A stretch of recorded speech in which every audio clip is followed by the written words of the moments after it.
sure as an investor, the the questions that you ask are I'm sure about financials, about projected growth and business plans. But is there anything that a business owner should be asking the investor? Does it matter who the investor is, or is it just about securing the capital? Well, I think a lot of people talk about value-added investors. And I think at the very early stages, it can be very useful to have people who, might have, for instance, say if you're Dash Water, it might be people who've got,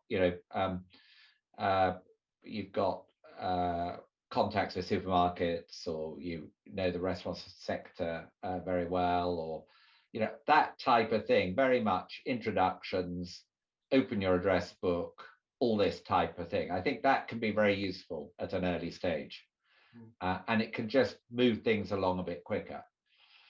I think as the business matures, that's less effective, and you've probably exhausted the address book of your various value-added investors. And at that point, you would typically bring together a small core of investors. You might call them an advisory board, you might call them a board of directors, doesn't really matter.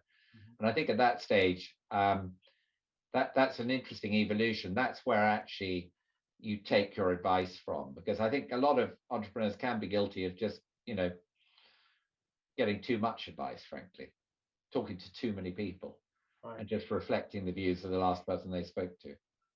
And I think, so I think it's important when you get past that early stage that you then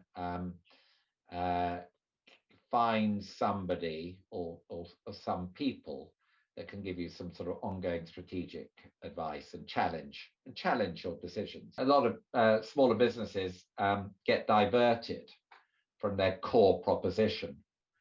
You shouldn't really be doing global sales until you've got your home market absolutely nailed. Mm-hmm. You shouldn't be diversifying your product until you've got your core product absolutely nailed.